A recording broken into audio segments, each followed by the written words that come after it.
Hey there! Tonight's not about a burning love or some fairy tale wedding lit by flickering candles. No white dress, no wedding rings, just a quiet exchange between a chicken, some dirt, and a girl who hasn't even turned 20. We're easing into a world where marriage wasn't a choice, but a duty, where the wedding night wasn't whispered about, but stared at. A place where privacy didn't exist, and consent was something no one ever brought up, because silence had already done the talking. I don't know where you're listening from. Maybe it's an old room with paint peeling off the walls, and a ceiling fan that's been spinning since noon. Maybe it's the edge of a rental bed, where your arms thrown over your forehead, and you're still not quite ready to sleep. Or maybe it's a faraway roof, where the light has faded so much you're not sure if it's still on, or if it gave up hours ago. If you're still awake, you could leave a note, just a small one. Let me know where you are, what time it is, and what made you stay with this story this long. And if you'd like to wander into other nights, where old stories find their way back, you can leave a quiet sign, a simple follow. So next time night falls, you won't have to go looking. I'll still be here. Now just lie still. If there's a light, let it fade out, like a fire that's almost done burning. If there's wind, let it slip past your neck, like an old breath still floating through the mud walls of a straw roof house from the 14th century. Everything slows down from here. No need to picture anything, just let me take you back to where marriage began with a handshake between two men and ended the freedom of a young girl. You're standing there, not exactly standing, just holding yourself still, like you're waiting for someone to call your name, even though no one's going to call anything. Your hands rest over your belly, your palms damp with sweat, but still cold, cold like well water. The tie of your nightshirt brushes lightly against your wrist, scratching skin already itchy from straw. Below, your feet sink slightly into damp earth, where old hearth ash and bits of hay have blended into a layer of gray dust sticking to your heels. The kitchen isn't wide, isn't bright, and the smell is so familiar you don't even know what it is anymore. Maybe half-burned wood, maybe chicken left out too long after lunch, or dried sweat lingering on the stone ledge where your mother used to sit. On the table are a few things people call household matters. 2 chickens with their legs tied, a bag of unhulled rice, and a small cloth bundle tied tight. Could be silver, could just be salt. Beside it, 2 men are talking, no shouting, no arguing, just steady voices, tapping gently on each number like they're working out how many chickens it takes to trade for a person. You don't look at them. You don't look at anything. Your eyes land on a crack in the mud wall where a small bug is trying to crawl inside. It moves slowly, like it knows it's being watched. But it's not afraid, because it's not being sold. The feeling at your wrist doesn't go away. If anything, it gets clearer every time you try to keep your hands in place. The coarse cloth tie is old, frayed, faded, but when it tightens around your skin, it still leaves a mark. You don't dare loosen it, not because anyone told you not to, but because you don't know if you're allowed to. The only thing you know is to stay still, like the firewood stacked beside the stove, like the chickens tied in the basket, like something waiting to be weighed. Outside, the late sun tilts through the fence, casting a long streak of light on the wall, catching dust. The dust just hangs in the air, like everything else that day. Your name, your father's decision, the future you're not in. The man sitting on the left reaches out, and lifts the rice sack like he's checking the weight. Your father nods. In that moment, you don't hear anything clearly, only the dry sound of your own throat swallowing, not from thirst, but because something just got pulled out of you, light as a breath that never made it out.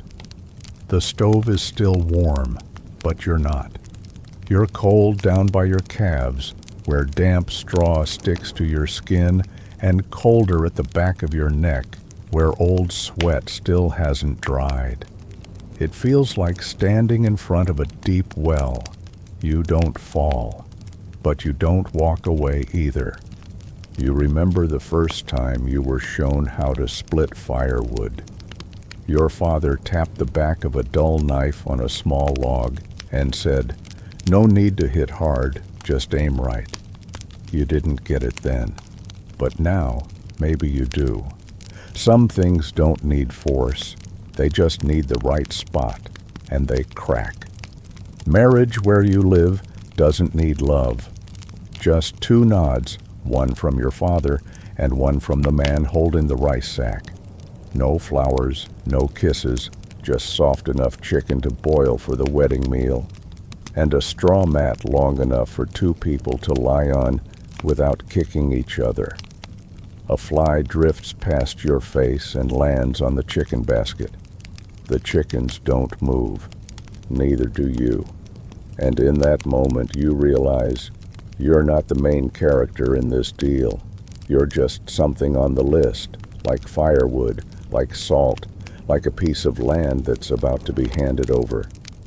Your father smiles, not loudly, but enough to show he's pleased. The other man smiles too. He doesn't look at you, just at the chickens. You look at your hands, still cold, still damp, and the mark from the cloth tie is still there, red, small, and will probably fade in a few hours. But what's happening today won't. You step back, not to leave, but because a lump of coal just rolled out of the stove. You nudge it back in with your foot. No one notices, and you understand. From now on, no one will. The kitchen slowly darkens as the light outside turns the color of soil. No one says, "wedding." They just say, "the household matters settled." You don't say anything either, because you know, if you open your mouth, the first thing to fall out won't be words. It'll be a breath, long, thin, and as useless as kitchen smoke drifting back inside. You stand there for a few more minutes. Then, when everything's done, your father says, "Go in and change clothes." And you go, not fast, not slow. Just go, like firewood being pushed into the fire, not asking what the fire is, not asking why. The little house doesn't have a mirror. You don't need one to know how you look. The nightshirt tie is still tight around your wrist. The cloth still smells like ash. And the floor is still damp in the corner of the bed. You sit down. Not to rest, just to keep from falling.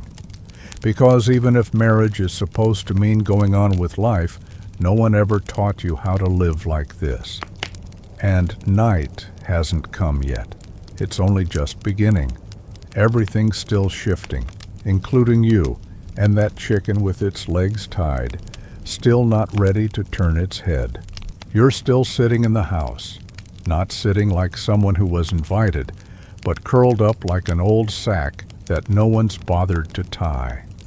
The real sack is underneath you, turned inside out long ago, frayed along the seams, dusty, with straw poking through each thread like it's trying to remind you it's still here. The small barbs scratch against your calves, not sharp enough to hurt, but just enough to make you shift a little, just enough so no one outside can hear it. The house isn't completely dark, but nothing in it is clearly lit either. The last bit of daylight slips through a crack in the door, catching on the dust like everything else in here, from the mud wall, the chicken basket, to the bamboo bed with a slat broken off in one corner. You pull your knees up to your chest and rest your chin on them, in a position that isn't comfortable, but there isn't any other position that feels better. You hear your father laughing, louder than usual, mixed with stove smoke and the snap of firewood.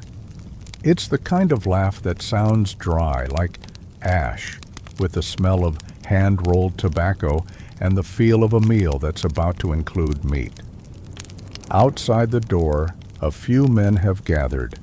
They don't call your name. They don't need to look inside. Everyone knows where you are.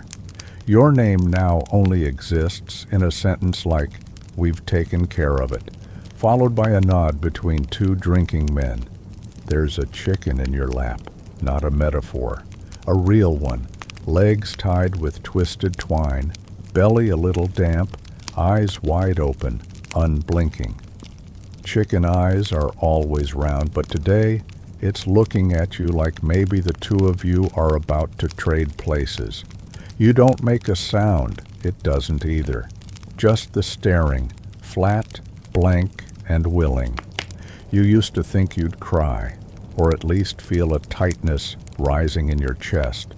But what you feel is more like a low itch, not on the surface, but under it, where the cloth tie presses into your ribs, where the hunger sits, heavy, and no one says anything about dinner.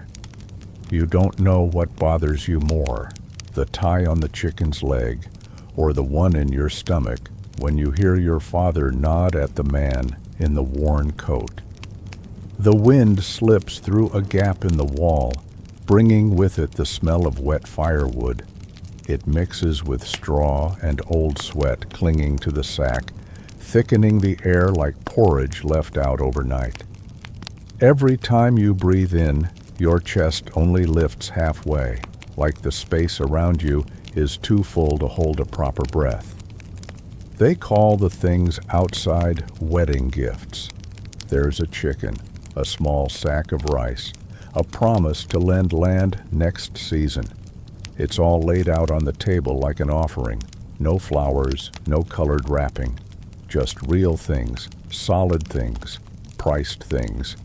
You don't know what your price is, but it's clearly low enough for your father to laugh and just right so the man doesn't bother to bargain.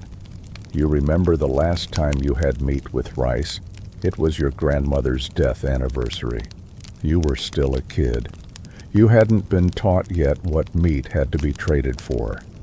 You used to think your life would turn out different, but you never defined how different. Now it's clear.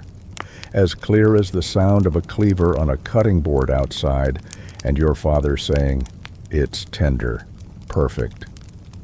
The chicken in your lap starts to twitch, not violently, just a small shift from its tied-up legs. You squeeze it by reflex, not hard, but enough to pull the string tight. It stops moving. So do your thoughts. The light in the house turns the color of ash. The shadow from the dirt wall falls across the sack, outlining every piece of straw like pale veins. Your knees start to ache where the joint has gone stiff. You want to stretch your legs, but you're afraid the straw will rustle, and that's probably for the best, because no one needs to know you're still awake. You hear a clink of glasses, then silence, then another laugh. Maybe they're on the third round of drinks by now.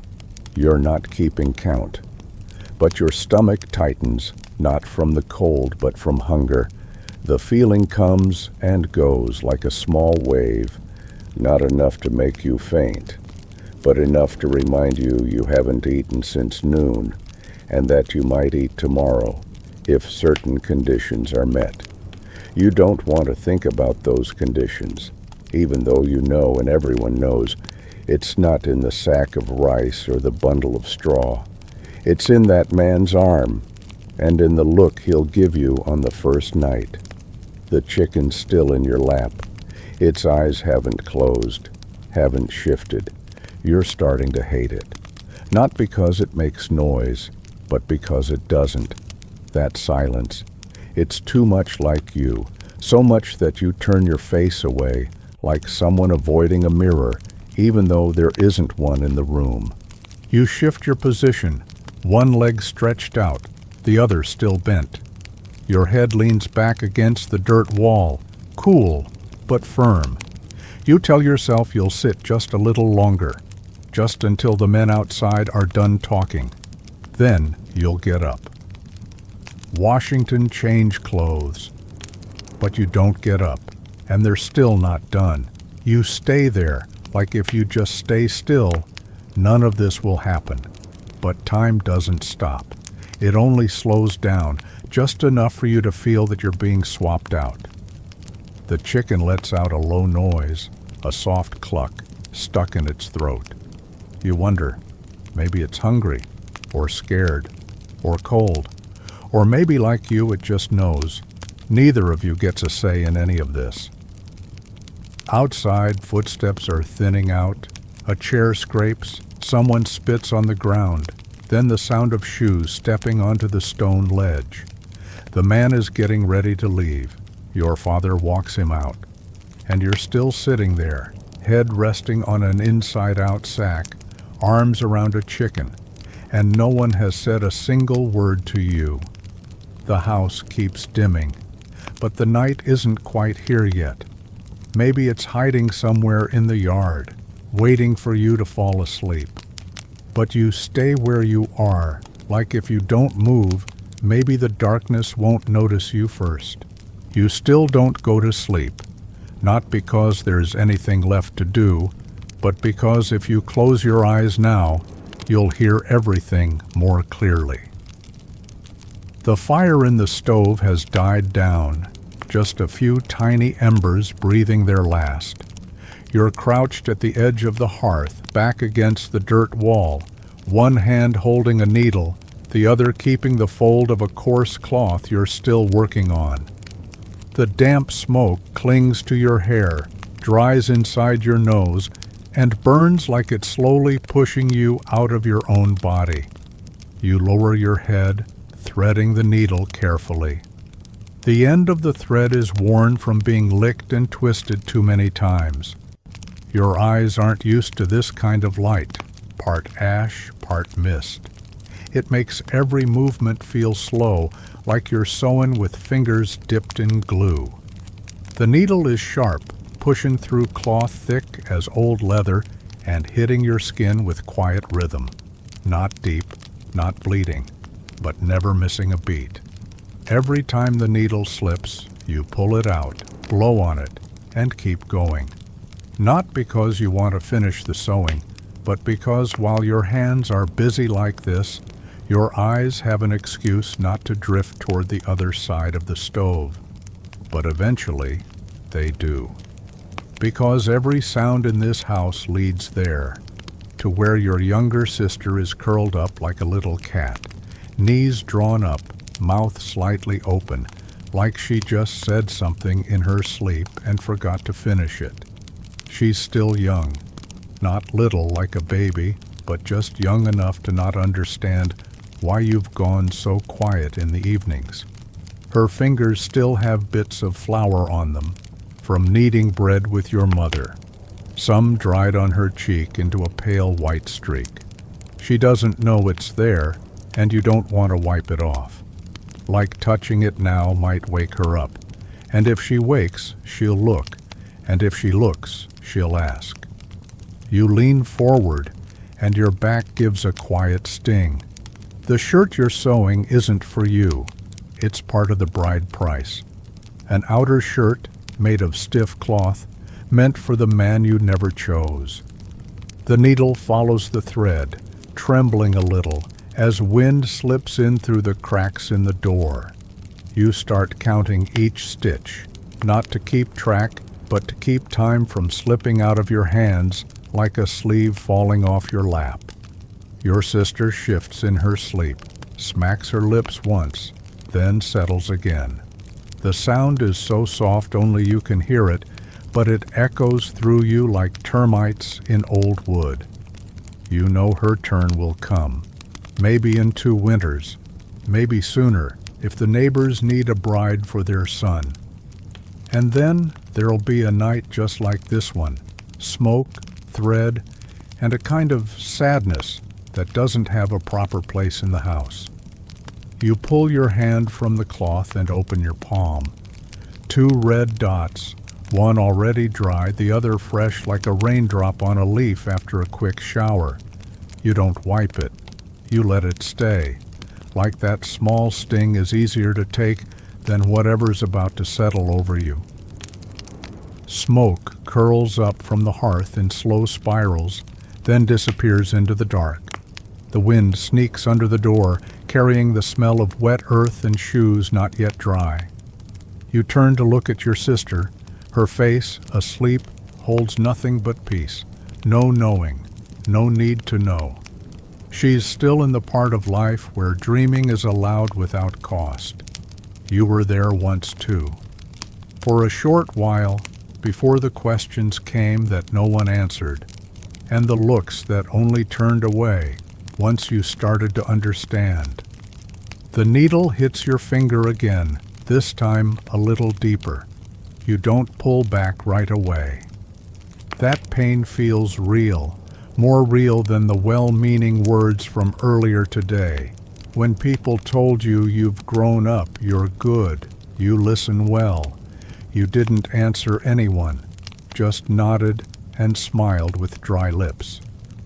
Sometimes silence is the only way not to look like you're resisting. Your sister smacks her lips again. Her hand twitches, then rests on her cheek, covering the streak of flour. You close your eyes, not to sleep, but to keep any tears, if they come, from spilling out too fast. But there are no tears, just a chill running down your nose, and a heat building at the base of your neck, like you've been caught inside your own unfinished dream. You pick up the needle again, thread it without really looking. Your hands know the steps by now, just like they know the ending of the story your sister will never hear. You press down one stitch, then another. Each time the needle pierces through, it makes a sound, just a soft whisper, like breathing. You wonder if anyone can hear it, those tiny stitches, those tiny pains. There's a sound in the corner, a mouse, maybe 2. They're scratching at an old sack of corn, then go quiet when you shift. Even they know when to stay silent. You think maybe they're smarter than people. Outside, the night isn't that deep yet, but no one's awake. The village has gone to sleep, or pretended to. The wind isn't loud, but strong enough to make the thatched roof creak like it's sighing. You hear every single sound because inside your head, no thought is big enough to cover them. You pull the last stitch, fold the cloth, and place it on your knee. Your sister is still sleeping. Her chest rises and falls steadily, like a life untouched. You press your lips together, not to stop crying, but to remember this exact moment where you're still here beside her with a fire that's already out and a dream that hasn't yet faded. And you know, this room, this firelight, that streak of flour on her cheek, and the sting of a needle in your hand will all return someday, not for you, but for her. You sit a little longer, just until the last heat from the fire fades, then stand up. Not because you want to, but because it's your turn. You've stood up. Not because you wanted to, but because someone in the crowd gave a quiet cough. And when someone coughs, you're supposed to move. You step out of the doorway, which no longer belongs to you. The wind hits your chin like an uninvited hand. You pull your collar up, but it's not high enough. Your eyes blink from dust, from sun, and from the smell of people. All of it blends into something without a name, but very real. The road ahead is dirt, but not the dry kind you read about in books. It sinks with every step like you're walking across wet dough mixed with cold water. Each step makes a wet sound, like someone chewing something they shouldn't. Your skirt drags in the mud. You hear it scrape through the soggy earth, leaving a long mark like a pencil line pressed too hard on soft paper. You don't look back. You don't need to. Behind you are the sounds of slapping sandals, fabric brushing against fabric, and someone laughing, not loud, but enough for you to hear, without knowing who it is. Laughter is something no one teaches, and no one forbids, especially when you're the center of what they like to call the big day. There's a chicken sound, not far off. To the left, where there's a yard and a man chewing something with a cracked tooth. He's watching you, eyes wide open, like it's some kind of show he didn't have to pay for. Beside him is an old woman, sitting on a low stool, holding a glass so cloudy, it's hard to tell if the color comes from the cup or the water. She doesn't laugh. She just chews slowly, then turns away, like you're just another part of a film she's seen too many times. The wind keeps rising from below. It slips past your knees like a metal spoon left too long in the freezer. Your skirt lifts a little. You pull it down. Not out of shame. Your skin's just cold. Behind you, someone clears their throat. Maybe your mother, maybe a neighbor, maybe no one with a name, but someone who's always around at weddings. You keep walking, past a gate made of old wooden planks tied with rope. It leans a little, but it's still a place where people stand to watch you walk through. Bits of faded paper hang on it, stuck with something sticky that smells like fish glue. The colors are dull, like the cloth people use to cover things they don't want to look at directly. You feel your feet sink deeper. Mud splashes onto the hem of your skirt, worn thin long ago. You don't look down, because if you do, you'll have to see your feet and what they're walking into. The whispers start rising, not loud, not clear, but steady, like rain tapping on a tin roof. No one speaks up, but everyone speaks. About your skirt, your hair, whether your ears are turning red. A child asks, "Why isn't that lady smiling?" His mother pats his hand and points to your mouth. She is. Can't you see? She's smiling. You touch your face, dry skin, cracked lips, but you are smiling. A small one, stretched tight at the corners like a string pulled too hard. No one taught you to smile like that. But you learned early. Smile when it's cold. Smile when you're tired. Smile when there's no one to ask. People start to gather closer. They stand on both sides of the road, not speaking now, just watching. A woman sighs. An old man coughs. Someone sneezes. And you keep walking like your legs don't belong to you anymore. Your knees ache, your eyes blur, but you don't stop. Because you know stopping won't make anyone look away. A dog crosses your path. It sniffs your foot and walks off. That's the most honest thing anyone's done all morning. You reach the stone-paved yard. The stones are uneven, some smooth like a wet scalp, some sharp like a warning. You try to walk gently, but your skirt catches. The wind's still going, this time carrying the smell of damp wood and lamp oil. Maybe it's from the room on the left, where people are getting something ready to celebrate. But it doesn't feel like celebration to you. Someone tells you to stop. Someone points. Someone nods. You stop, your feet planted just like you practiced, eyes forward, but you don't really see. There's a door, a roof. Someone's laughing. But the sound's all muffled now, like trying to hear something underwater.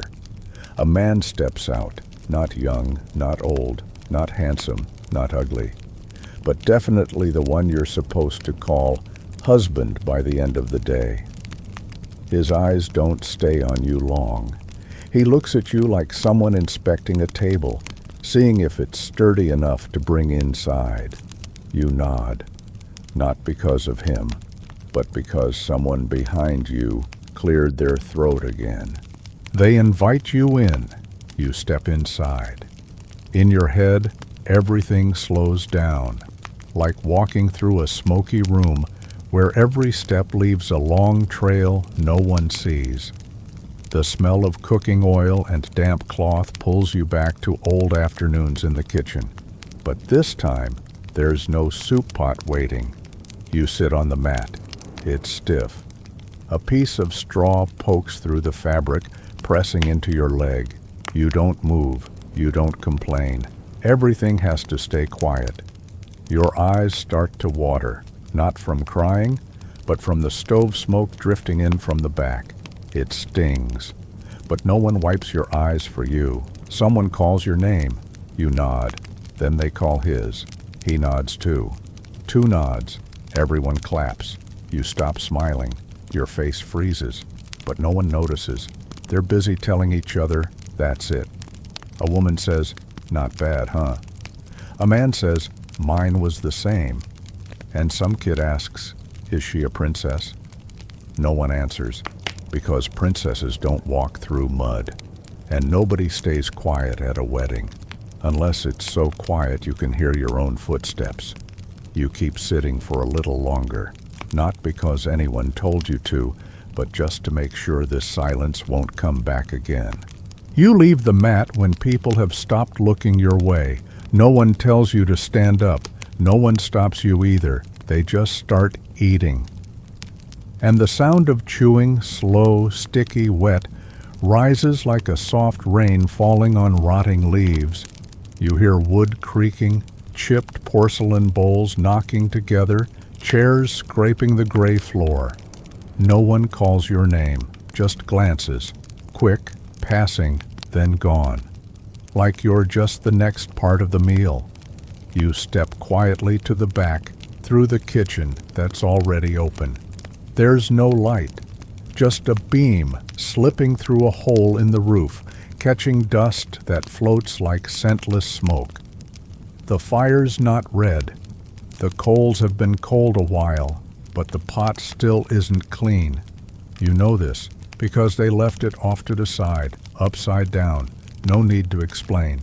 You kneel down. Your knees touch the cold floor, hard, not clean, but enough to remind you you're lower now.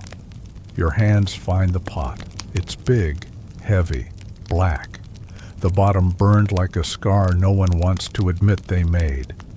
You place your hand in the water. It's cold enough that your bones pull back a little. You don't shiver. You just start scrubbing. Your fingers follow the burned crust. It doesn't come off easy. It clings, like someone scratched their name into the surface with fire and grease. You press harder. The tips of your fingers sting, like they're being stretched by thin thread. Your nails start turning white. The skin at the second knuckle wrinkles, but you don't stop. Because if you stop, you'll have to look up. And if you look up, you'll see the door. And behind that door is the night. Behind you, slow footsteps, then a pause, then a voice, not loud, not soft, but steady. It's your mother. You know it. No need to turn around. You've heard that voice since before you could tell night from day. She doesn't scold, doesn't praise, just reminds. Be quiet. Lie still. Be good. You don't nod, but you don't push back either. The words don't go into your ears anymore. They land at the back of your neck, like a cold hand placed there whenever you're about to lift your head. You keep scrubbing, while the voice keeps dropping, one word at a time, like water falling into a metal bowl. At some point you stop feeling your fingers. It's like they're gone. What's left is the weight of your hand, the grating sound between skin and pot, and the smell of old smoke rising from the floor. Your feet have gone numb. You're not sitting comfortably. No one in this kitchen sits comfortably. not even the kitchen. Your eyes start to water, not from sadness, not from pain, but from the smoke in the corner where someone's burning something, maybe to chase off mosquitoes, maybe just to keep people away.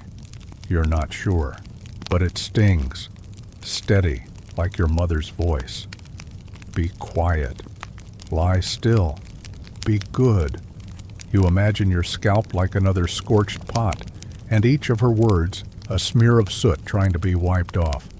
But it doesn't come off. It sticks, clings to each hair, each pore, each little crease where memory hides, and you scrub, like maybe if you try hard enough, you can clean that too. Behind you, your mother stops speaking. She starts doing.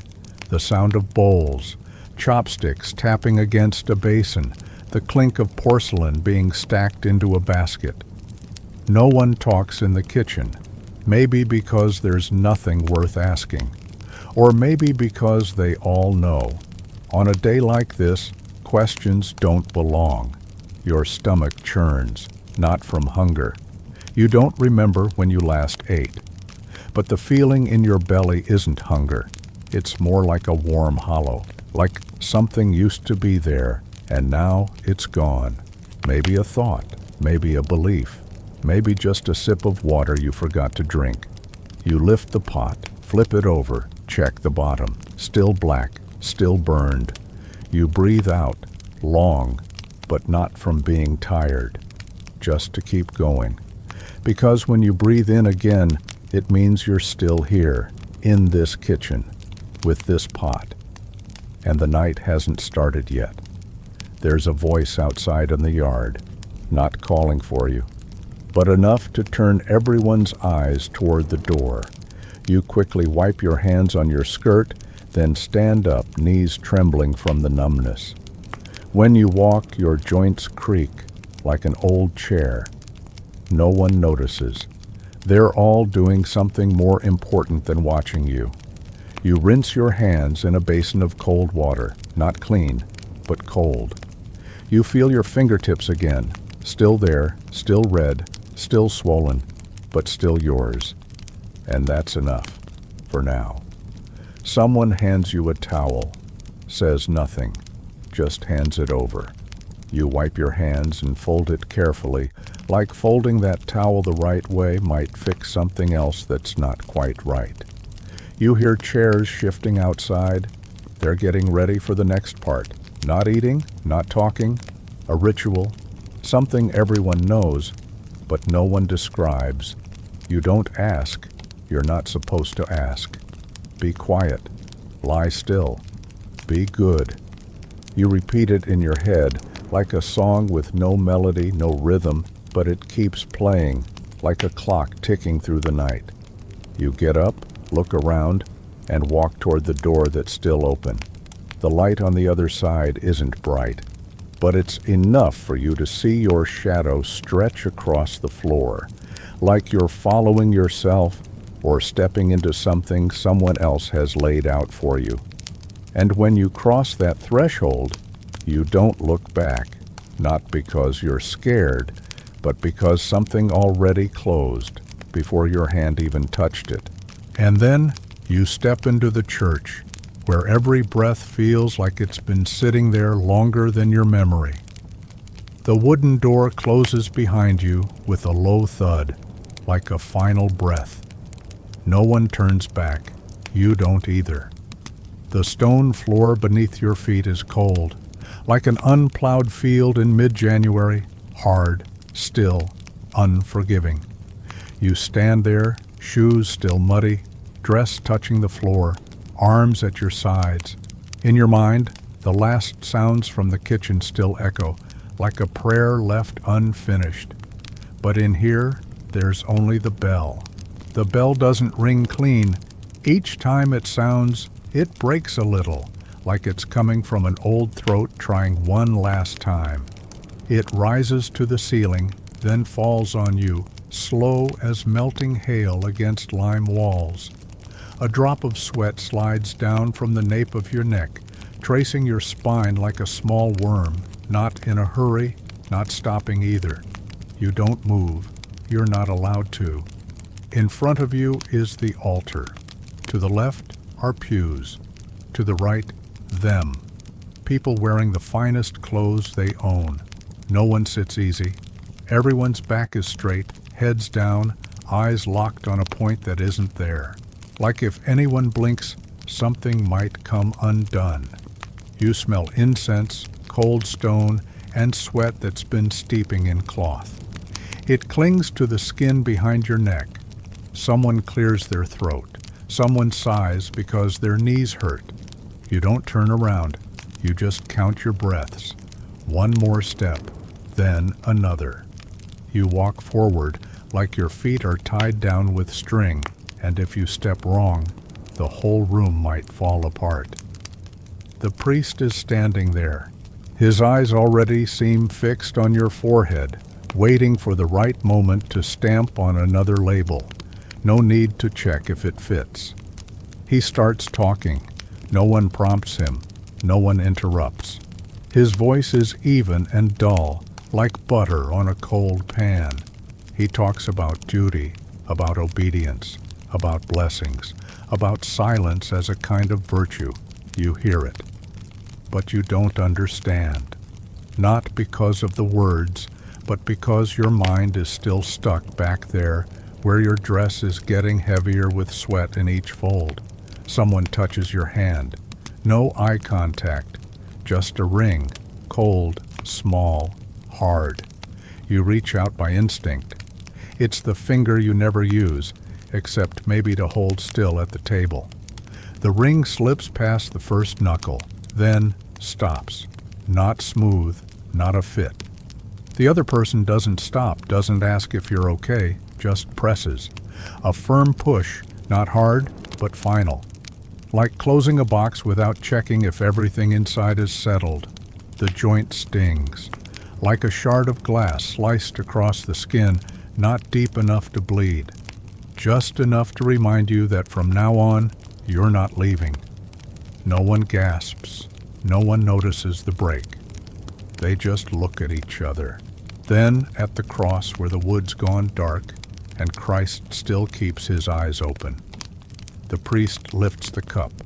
The wine's pale red, so thin it looks like it's been watered down by time. He doesn't drink. He keeps talking about sacrifice, about patience, about roles. You don't look up. Your neck stiffens. Your eyes have dried out. Another drop of sweat rolls down your chin, then falls straight into your blouse, where the fabric has darkened into a small handprint. You don't wipe it. You just stand there, like a stone column placed where it belongs, never to be moved again. People come to offer congratulations. No smiles, no tears, just whispers, like you're not really there. Some bow slightly. Some walk by fast, like touching you might break a rule. You look at your shoes, where dirt has dried into cracked edges. Then you're led outside. No music, just footsteps on stone. The bells stopped now. The light out here isn't bright, just enough to make you squint. Your dress drags dirt along, leaving a long mark someone will have to clean up later.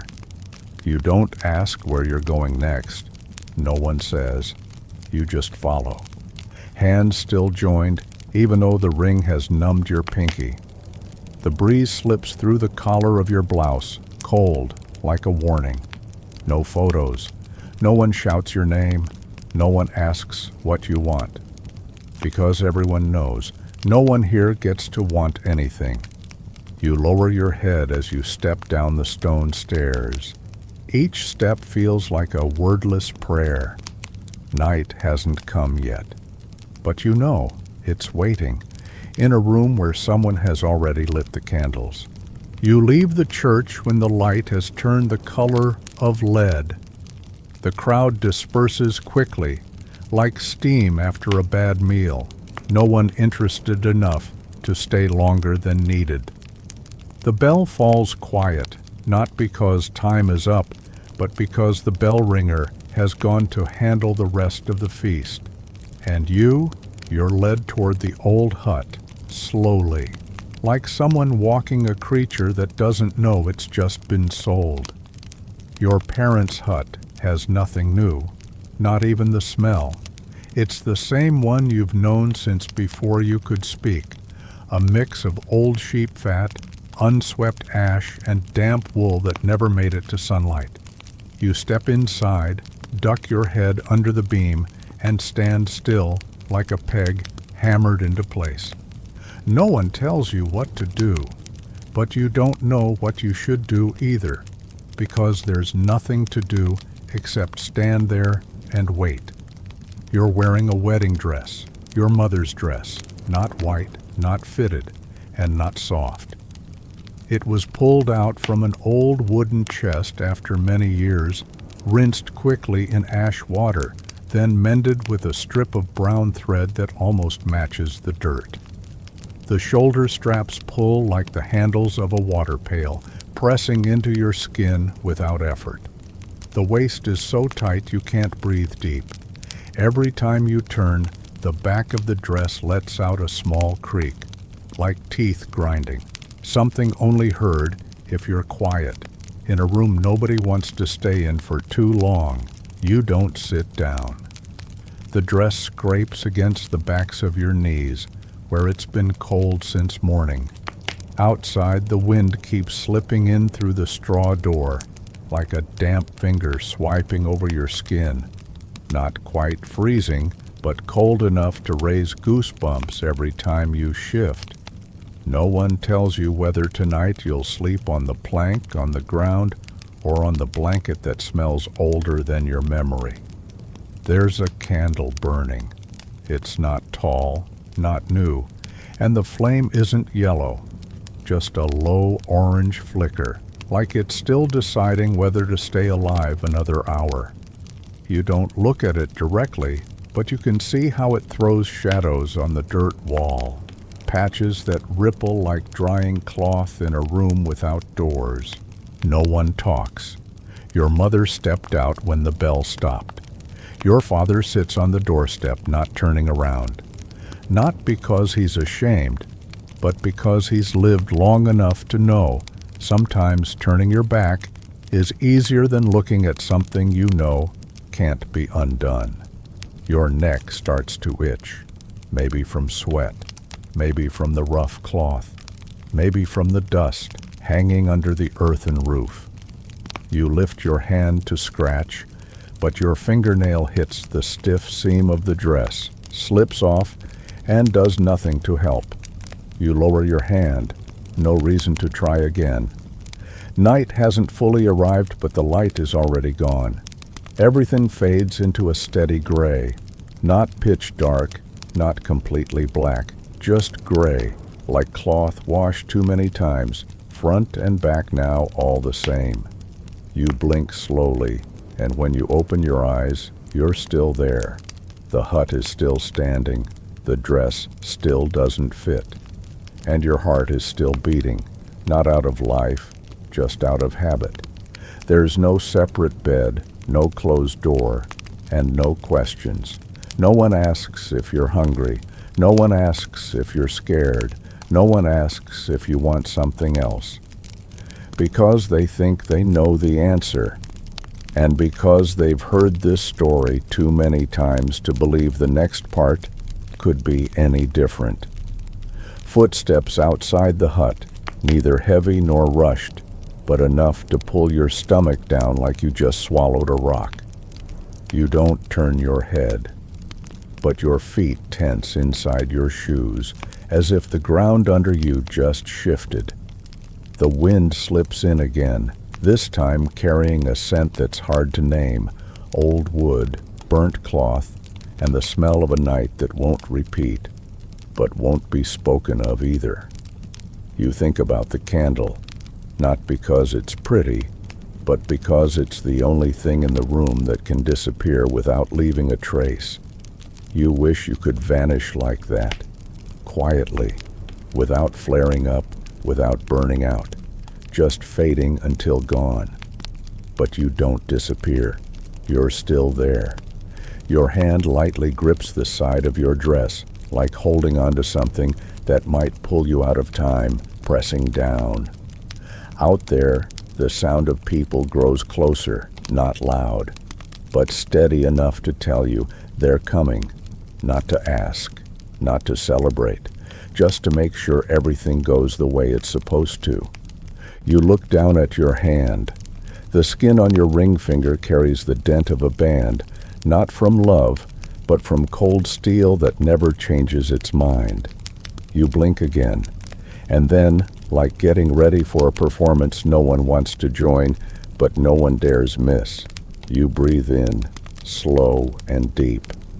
The dress pulls tight at your chest. Your eyes don't tear up, but you have to squint. The candle's flame is so low now, it's about to give up. Another door of wind just opened. A draft of wind slips through again, and then someone opens the door for real. You can't see who it is, just their shadow stretching across the ground, pulled long by candlelight, like an arm reaching to drag you out of whatever privacy you thought you had left. Their voice breaks the silence, not loud, not soft, just enough to end the last quiet part of the day. They call you out, not by name, but by a new title, a word you hadn't had time to think about, a word that sounds like it belongs to someone else, living in a different time, maybe tomorrow or maybe never. They don't wait for you. They come in, take your hand, and lead you out. Their grip isn't tight, but it's heavy. Heavy enough that if you stop walking, they still won't let go. You step over the threshold with legs stiff as chair legs, every knee joint locked, only moving when pushed from behind. Your dress rubs against your inner thigh like dry sandpaper, leaving the sting of a dull blade dragged across skin. The crowd is already gathered. Not everyone is looking at you, but enough are. Enough to remind you you're in the middle, not the center of attention, just the center. A damp spot everyone can see through. Someone howls, not a wolf, just a person pretending to be one. A noise made only to fill a gap. Someone pats your back, not roughly, but not kindly either. The smell of wine on their breath comes at you like heat from a stove. You want to turn your head, but there's no room to turn. The ground beneath you isn't dry, it's soft, soggy. Each step gives a quiet squish, like even the mud disapproves. You don't look around, just at your shoes, where the hem of your dress starts picking up dirt. Every muddy patch feels like a sleepy nod from fate, not emotional, just heavy. People laugh. There's the sound of wine being poured, a glass breaking. You don't look back, but you see the lamplight waver with each sound. The smoke and grease hang in the collar of your blouse. You breathe slow, not out of calm, but because if you breathe too fast, you'll cough. Someone yells, "Get ready," though for what, no one says. Still, everyone seems to know. Someone walks ahead, parting the way like a parade. You walk in the middle, not fast, not slow. But every step numbs your feet like they've been soaking in cold water all day. Someone throws a scarf. Another tosses straw. Someone hops to music that doesn't have a tune. It's like a rehearsal no one needed. They know their part, to blend into the background. You're the lead. A silent roll, no ending, just setting. You hit the second step and your stomach turns. Not from wine, you haven't had any, but from the air. It's thick, like leftover porridge that's not spoiled, but still hard to swallow. You gulp. Your mouth is dry like a cloth covered in dust. Your tongue hits your teeth like it doesn't belong to you. Someone yells something about tradition. Someone else mumbles about luck. Then someone laughs so hard you feel like sitting down on the spot. But your dress won't let you, and the hand guiding you won't either. They take you into a room, Not new, not old, just smaller than you expected. There's a bed inside, not wide, not tall, just enough that two people can't turn their backs. The blanket is already spread, wrinkled. No one smooths it. On top, a red cloth, more a signal than a tool. It doesn't serve a function, just a meaning. Someone nudges your shoulder, an invitation maybe, but there's no question, no choice, just a flow, like water falling because it can't stop. You sit down. The bed creaks, not because of your weight, but because it's used to this. Someone steps in, laughing, says something you don't remember, and throws a blanket over your head like it's a game. No one laughs, but they all clap. You hear voices outside the door. Someone asks, "Are they in?" Someone else replies, "Not close enough." Then another says, "It's time." You want to crawl under the bed, but there's no under, just cold tiles and a dress that's too tight. A group steps in, not to help, just to witness. One holds a lamp, one carries wine, one yawns but stands firm, because that's their job. They circle you like a pot waiting to boil, but no one stirs, they just watch. A clear voice calls something out, like a ritual. Then a second set of footsteps. You don't look up, but you know the other one is here, and neither of you has a script. The room thickens, like fabric soaked in water. No more laughter, no more clapping. Just waiting, drawn out like shadows under a lamp. You don't know what you're supposed to do, but you know there's nothing else you're allowed to do. Someone places a hand on your shoulder, not heavy, not light, just like a stone lid placed over a pot, to keep everything inside from escaping. You stare toward a dark corner, not to find a way out, just to look somewhere no one else is looking. The room shrinks, not from people, just from lack of thought. You hear your heart stumble, not from fear, just from losing rhythm. One person counts, one raises a cup, one tosses a cloth. Then they all step back like nothing happened. But the door doesn't close all the way. It stays ajar, like an eye that's still open, just looking elsewhere. You sit still. Don't move. The dress tight across your chest like someone's pulling on invisible thread. No one touches you. But it feels like the whole room just did. Not with hands, but with eyes that already passed over you. The room stays quiet. But you know, someone outside is still waiting, not waiting for you, waiting for the result, like bait tossed into a lake. No one cares how the fish feels, just whether it bites. And in that moment, before you exhale, before the light fades completely, you hear a small sound, not from someone else, but from yourself. Not loud enough to be speech, but enough to know the story isn't over. And when all the noise has backed away, the final door opens. Not a beautiful one. Not some gentle pause where someone asks if you're okay. Just an old handle turning, a hinge creaking like someone's knee giving out in cold wind, and a hand on your back tapping lightly, as if to say, "This is your part now," not written by you, but still yours. You're nudged toward the new room, not rough, not tender, just the way old doors swing shut after a gust. Nobody plans it, nobody stops it. You don't look back, you don't say anything, no one needs you to.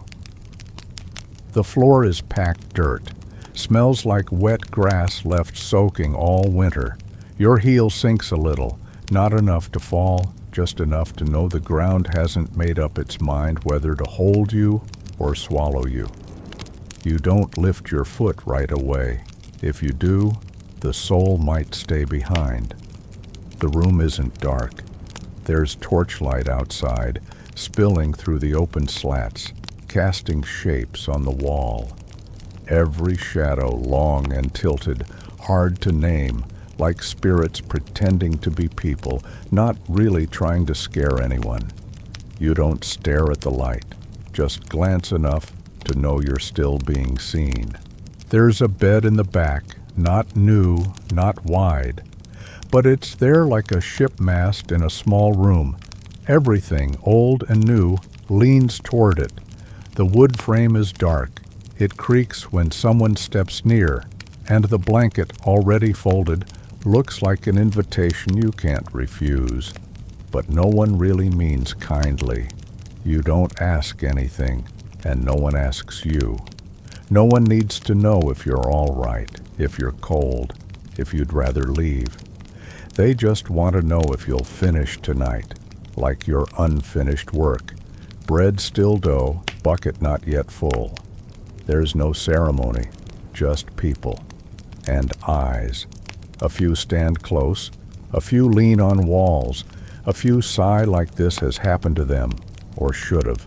One holds a cup but doesn't drink. One lifts a curtain but doesn't close it.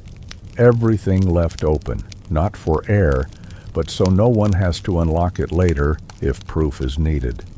You step slowly toward the bed.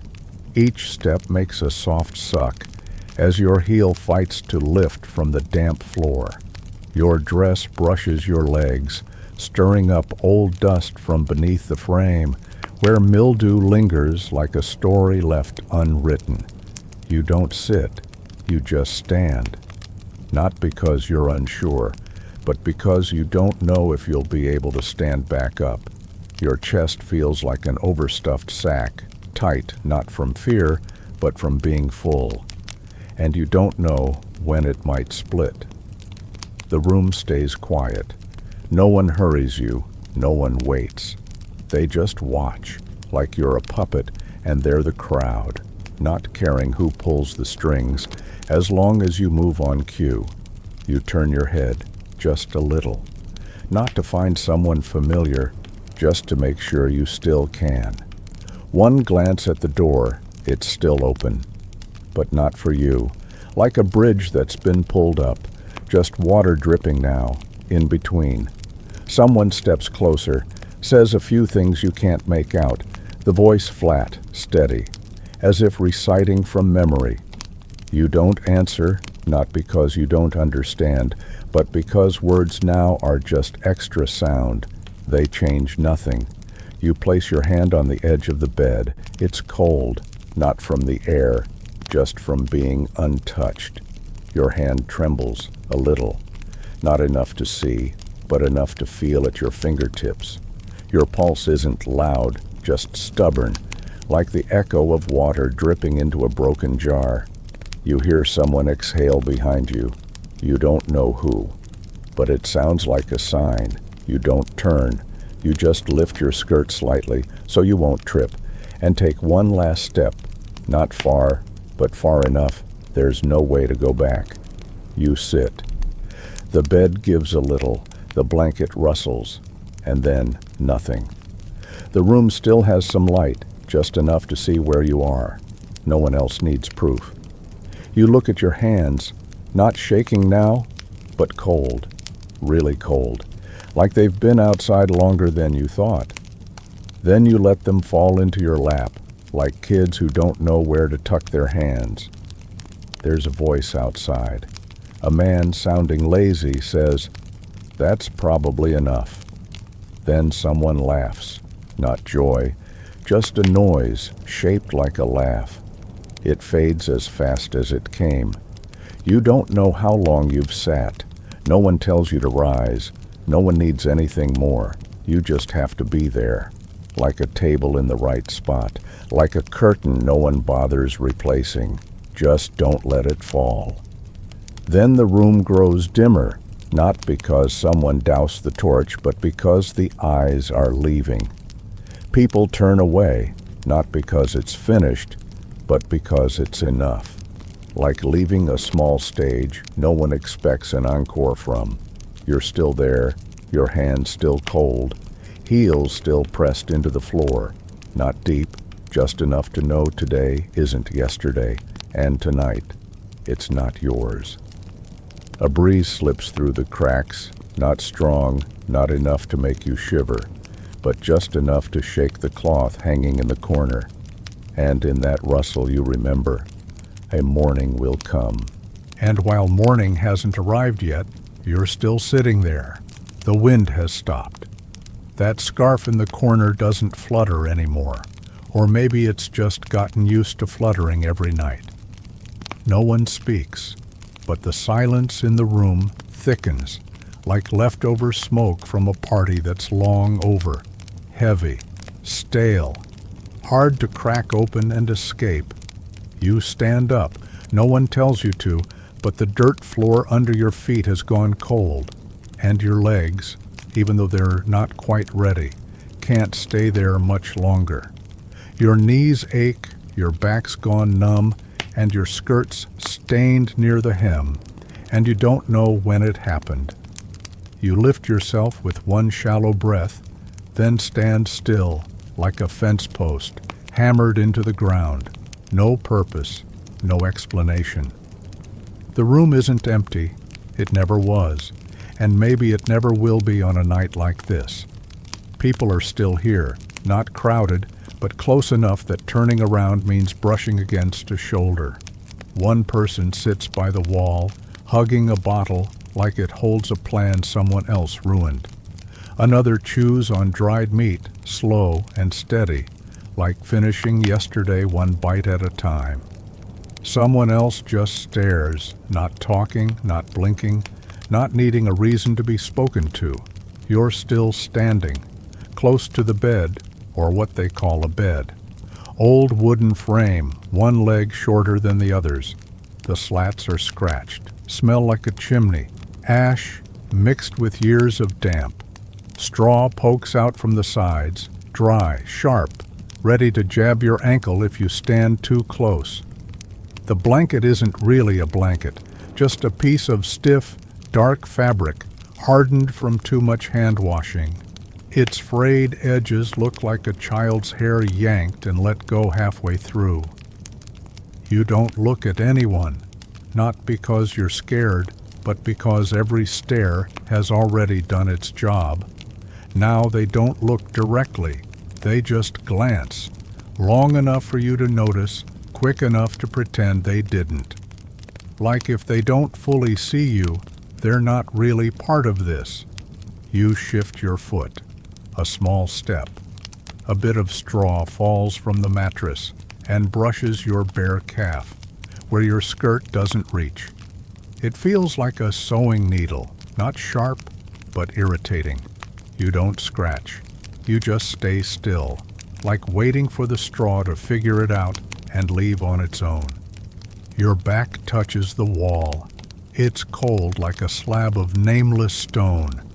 There's a crack running along your left shoulder, not deep, but enough to feel. You wonder if the wall gave out. Would you fall through and just vanish? No one catching you, no one needing to.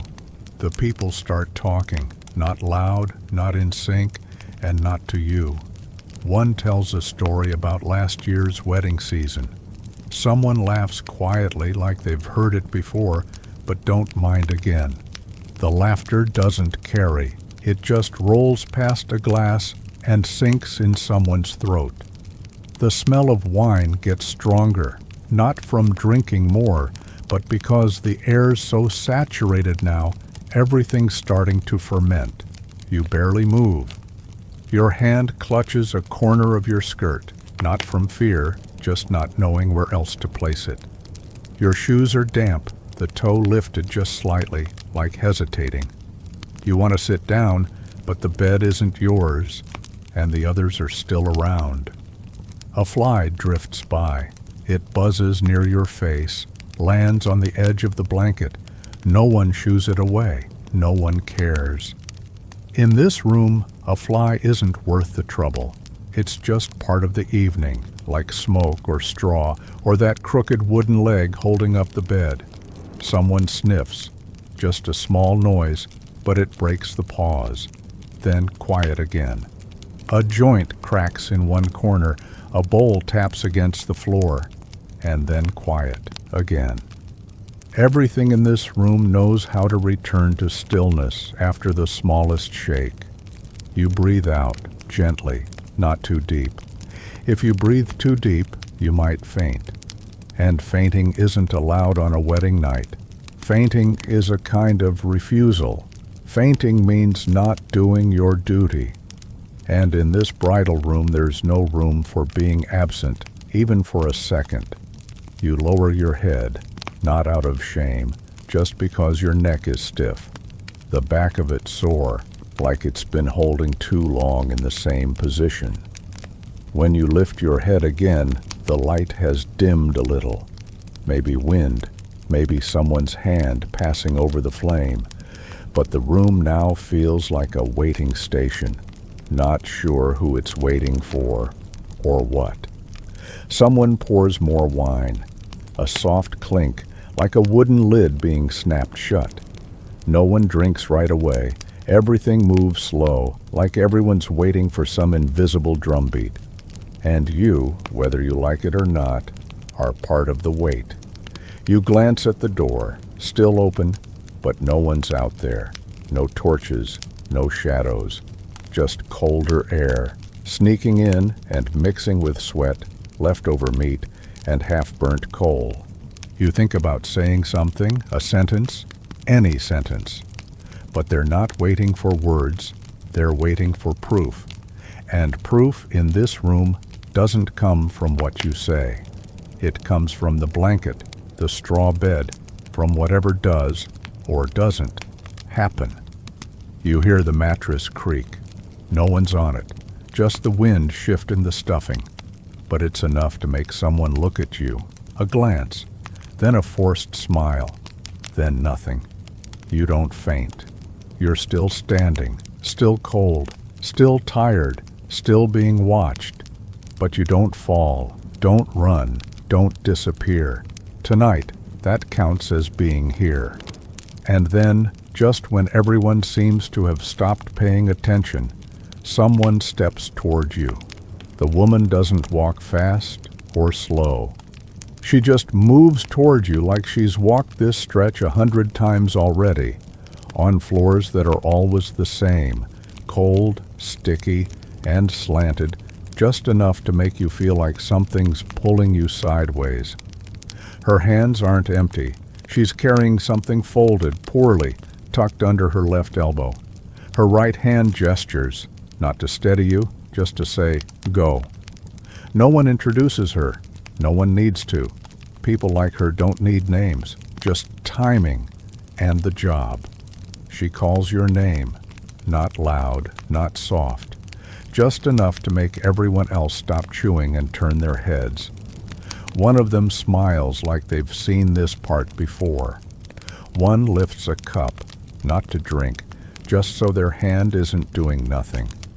Everyone already knows what's about to happen. You're the only one still wondering where to begin. You're still by the bed. No one tells you to move, but the others start stepping aside. Not out of courtesy, just far enough to get a better view, like watching someone skin a deer. No one wants the blood, but everyone wants to see. The dress is still on you. It feels heavier now, maybe from sweat, maybe from the eyes. Down the back is a row of tiny buttons. They don't slip off easy. Each one needs pinching, twisting, tugging, without yanking the fabric too loud. But your fingers aren't made for that. They're damp. And every button makes your nail slip off the seam. She gets closer, holds out the thin shift in front of you. Doesn't say anything, but it's clear enough. Take it off. Not to change clothes, to change status, from someone just married to someone about to be confirmed. You don't have time to say no. You don't have the right. Your hands reach behind you. The damp skin clings to the fabric, peeling off like an old blister. Every inch that moves makes your back sting, like cold fingers pulling skin that hasn't healed yet. You flinch, but no one asks if you're cold. They know, they just don't say it. The last button snags, on a loose thread. You tug hard, and the fabric rips a little, like tearing the corner of thick paper. No one reacts, but you hear someone laugh, laughing at the button, at your clumsy hands, at the part they've been waiting for.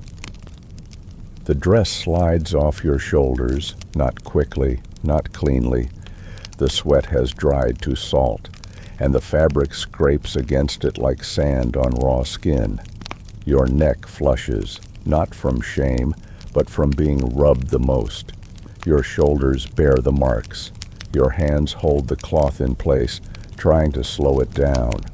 She hands you the nightgown, thin, gray, no trim, not scented, not clean, just cloth.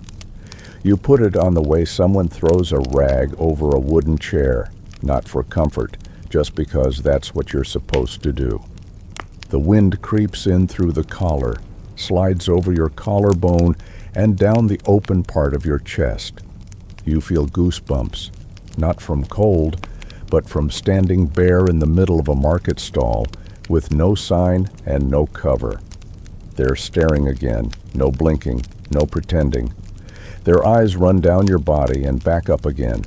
They don't say anything, but the looks say enough, like inventory.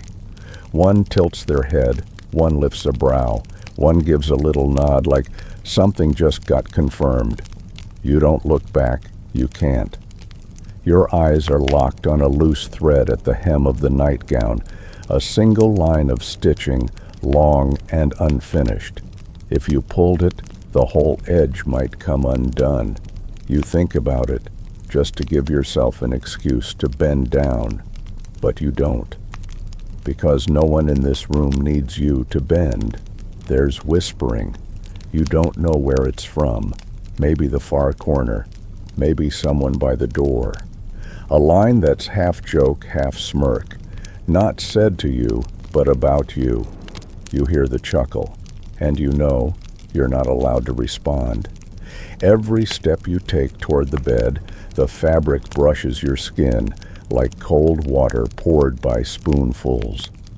No one reaches out to guide you. No one says, careful. The mattress is the same, straw poking from the corners, stiff, stabbing your thighs as you sit. The ash smell is still there, and the sweat, maybe from the last person, maybe from you, has started to rise. You sit, your back curves, you don't lean against anything, the wall is colder than you remember, and your spine has had enough. Someone clears their throat, not out of dryness, but as a sign. The first part is over. It's time to begin the next. You put your hands on your thighs, fingers stiff, nails pale, the skin on your hands showing veins, not from cold, but from gripping too tight. No one asks if you're okay. No one needs to know. One person stands, then another. They leave, not in a rush, but loud enough that you hear shoes crossing damp floor.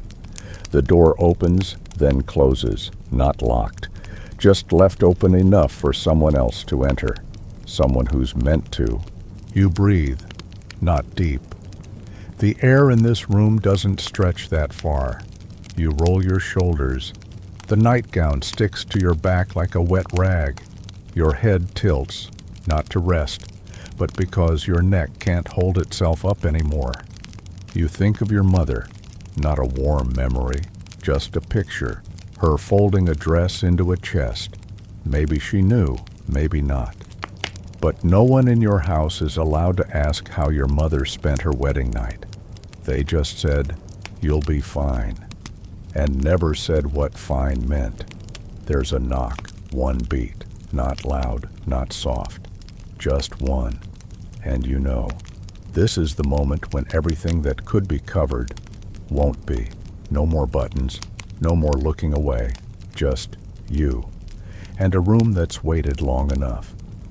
You thought once the door closed, there'd be a pause, not long, just enough to take a breath in and out like a regular person. But you were wrong. The door only swung shut. It didn't latch. and the voices inside didn't soften at all. Someone was still telling a story, probably an old one, about who slept with whom somewhere. But the details got swallowed in the laughter coming from near the wall. You couldn't catch every word, but you got the gist. This wasn't a break. You're sitting by the bed. Your back leans slightly, hands resting on your lap like a student waiting for the exam papers to be collected. No one told you to sit, and no one gave permission either, but you sat, because there wasn't anywhere else. No one seems like they want to leave. Someone just refilled their cup. A ceramic jug gets passed around, then placed on the floor like a stone being dropped. Wine spills over the edge of a bowl and drips onto the shoe of a man sitting with his knees up. He doesn't wipe it. An older man, might be someone's uncle, snorts into his sleeve and tosses out a sentence. You don't catch it all, but you know your mother would have gone red if she heard it. She's not here, though. No one's here for you, and no one's bothering to keep up appearances for anyone. A whistle cuts through the air, not loud, not long, just one note, enough to signal a joke coming. People clap, out of sync. Someone stands and starts humming. It's a tune you've heard in the market, crude words, a looping rhythm, and a punchline that always lands with an ugly laugh. They sing like they're waiting for someone to answer back. Then the room bursts into drawn-out oohs, like they just watched someone slip on a banana peel. You don't look at anyone, just stare at the crack in the wall. It twists like a dead tree root, not big, but long enough to hold your eyes. Long enough to give you a reason not to look at the people turning this place into a bar. Everyone's got a way of sitting, legs crossed, feet on benches, some half lying down. But no one leaves. The air thickens, not with feelings, just with smells. Old grease from the lamp, damp wool from jackets that never dried, feet, wine, and the dust kicked up when people move. All of it mixes, settles right under your nose. You breathe short. Glasses clink. A heavy thump. Then someone calls out, "Drink!" You're not sure if it's an offer or an order, but no one says no. A woman lifts her bowl, gulps it all, wipes her mouth on the back of her hand. Wine stains her sleeve, then touches your shoulder when she pats it. The good part's coming. You don't ask what part. You don't ask anything. The groom sits about 3 steps away, leaning against a pillar. No one talks to him. He doesn't talk to anyone. Still holding his cup, eyes stuck on some spot on the floor. You haven't met each other's gaze. A younger man stumbles closer. Red eyes, unsteady legs. He drops beside you, not far enough to be polite. Doesn't touch you, but close enough you can't forget he's there. He exhales hard, then laughs. At nothing. You feel his breath on your neck, hot, burnt, with a smell like half-cooked onions. You lean away. They start placing bets. You don't catch every line, but you hear words like soon, slow, first time, and the sound of coins being counted. Someone shakes the wine jug, asks how much is left. Not to drink, just to see if they'll finish it before the main event. You fold your arms in. Your fingers brush the thin fabric of your skirt. Not thick enough to hide anything, but enough to keep something between you and all those eyes. The cloth's wrinkled, some spots cool, some warm, not even. Air sneaks in from the door gap, slides under the hem, taps your knees, where you've been holding still, trying not to shiver. Every time someone new walks in, you hear the greetings. No one says, "Sorry to interrupt." They just laugh and go, "Made it in time." Like it's a show they've been waiting weeks to see.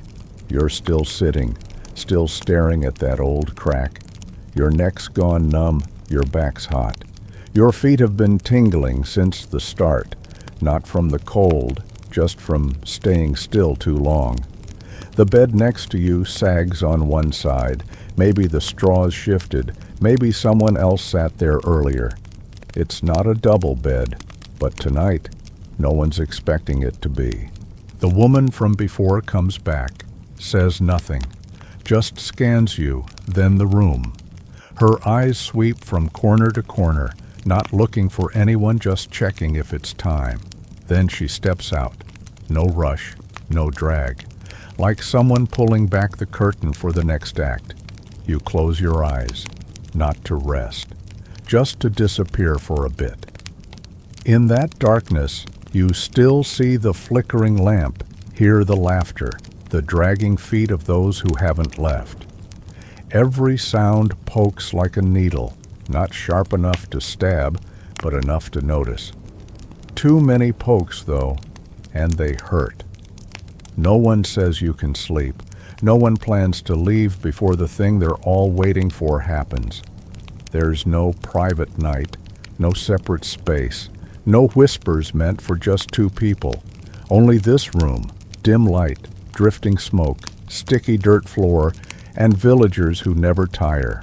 When the last person finally stood up, the door shut without a sound. Maybe the hinges had gotten used to holding back, or maybe they were just tired. Inside, no one said good night. No one said it's over. Just silence. The kind that doesn't mean anything deep, but isn't soft enough to ignore. You're still sitting beside the bed. Your eyes haven't caught up to this half-darkness. In the leftover light from a dying oil lamp, everything looks both sharp and blurry, like when you're blinking awake too soon from a nap. The person beside you hasn't moved either. He doesn't speak. You don't ask. You both just breathe, soft, steady, not in sync, but not too far off. You sit a little longer. No real reason, just that getting up right away would feel like following a command. And tonight, there have already been too many of those. Eventually, you shift, not standing, just turning. The bed lets out a quiet sound, straw sinking, wood scraping wood. The mattress isn't soft, no springs, no feathers, just a thin layer of dry straw, probably the second batch after the first one rotted away. You try lowering yourself. One stiff straw scratches your side. Another jabs your arm. You shift again. It stabs somewhere else. Straw beds always find a way to remind you you're not a guest. He still doesn't speak. You hear fabric brushing fabric, maybe his sleeve moving, not exactly turning away, not exactly turning toward, just shifting slightly, like he's trying to dodge some rude piece of straw too. The air around you thickens, not with feeling, just with smells. Sweat clinging to the neck of an old shirt, melted candle wax hovering in the room, dust from straw, people smell, the long day still clinging to clothes that never got changed. Nothing harsh, but enough to keep you from forgetting where you are. You lie on your side, your back's unhappy, your shoulders got a dull ache. You place your hand on your stomach, not from pain, just because your hand needed somewhere to go. The pillow's low, no give. If your head tilts even slightly more, you'll hear your own heartbeat in your ear. He lies down too. Not at the same time, a few seconds after. Enough that it doesn't feel like copying, but not enough to seem like a choice of his own. He turns to face you. You don't turn back, but you know. Between the two of you, there's a pillow, not placed there on purpose, just happened to be. But it's there like a thing between two strangers, people who don't know each other, don't love each other, aren't sure what comes next. You open your eyes, not all the way, just enough to see the face across from you. A strange face, Not ugly, not handsome, not smiling, not frowning. Just a face with half-open eyes, looking at you, or maybe past you. Hard to tell. Your eyes meet, not on purpose, but not avoided either. The look doesn't last, not out of shyness, just because there's nothing to hold it there. But in that brief second, you notice something. He's tired too. He also doesn't know why he's here. No one lifts a hand, no one pulls away, just two gazes touching, no questions, no promises, no demands. A stranger's look, but not a threat, not a wound, not asking you to play any part. The straw is still pressing into your side, rough, uneven, some parts sharp, some parts damp. You feel it under your skirt, against that patch of skin behind your knee that always gets sensitive when the weather turns cold. You don't adjust it. If you move, it'll poke somewhere else. You stay still. His breathing isn't loud, not rushed, not pointed at anything, just regular breathing from a regular person at the end of a long day, in a room that doesn't feel like theirs, next to someone they don't know. Your eyelids begin to close, not because of sleep, just because they're tired. You've held them open too long. In that space, the lamp's flame has shrunk to a pinpoint, like the head of a needle. Your shadow and his stretch onto the wall, warped, broken, not shaped like anything real. You don't dream. There's no room for dreams tonight. Just physical things, the damp on your neck, the stiffness in your shoulder, the scratch of straw under your head, the smell of old wool on your sleeve, and one pair of eyes that once looked at you like you weren't just something to be checked. You don't know what morning will be like. Don't know if anyone will ask if you're okay. But at least right now, in this one moment, there are two people lying side by side, not touching, not tearing each other apart, not asking for anything. And strangely, that's been the kindest thing all night. You're still lying there, hands not touching, eyes closed, but your mind still ticking. The last candle has shrunk to a faint glow, like an eye about to fall asleep, blinking once before it fades out. Now, the room is all gray smoke and burnt oil. You don't know what time it is, but you're sure no one else is awake but the two of you. He hasn't moved much. Just once you hear him swallow, not loud, not soft, just the sound a throat makes when left alone. You don't turn, but you know he's staring at the ceiling.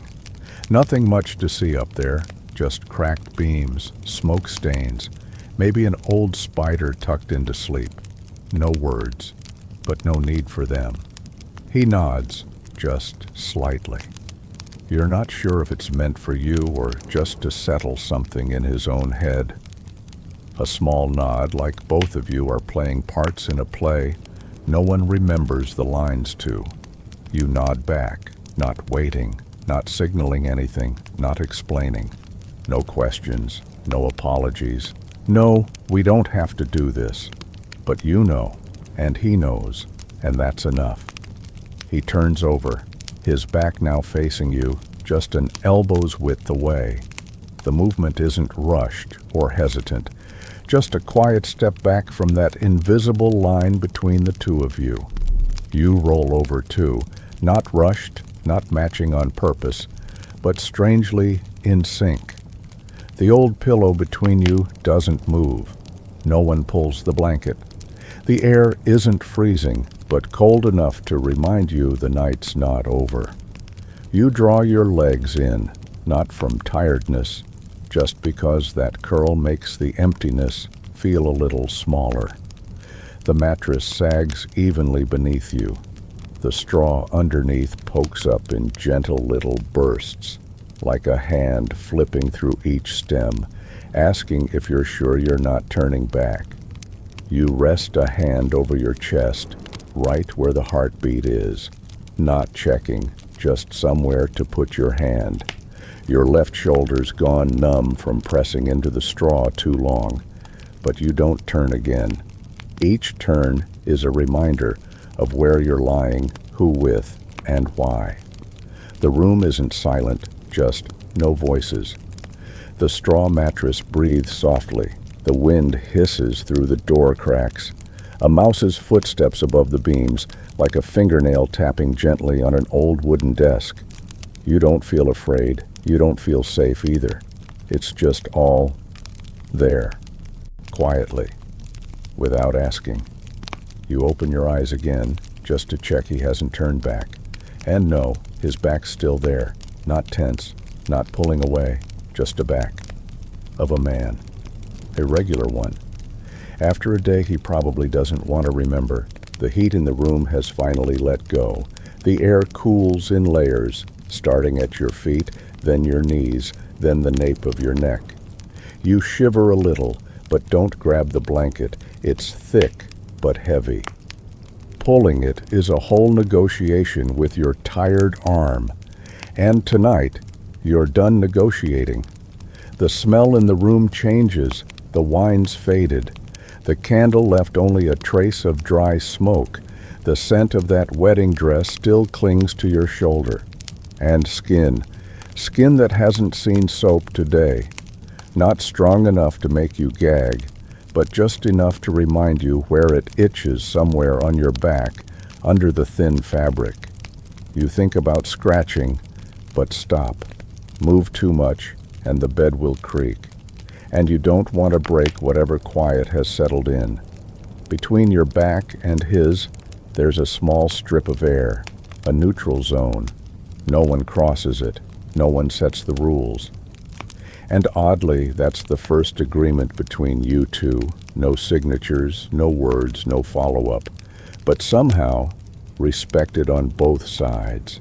You breathe slow, real slow, like peeling yourself away from everything that just happened. You don't fall asleep right away, but you're not fully awake either. It's like when you were a kid, lying on a mat out in the yard, staring at the sky and not really thinking, just lying there, knowing there's wind, leaves rustling, someone close by, and nothing too bad's happened, yet. He doesn't snore, doesn't grind his teeth, doesn't shift around. That's a blessing. Some people don't know how to be still, but tonight he does, and you're grateful, not out of sentiment, but because you need it.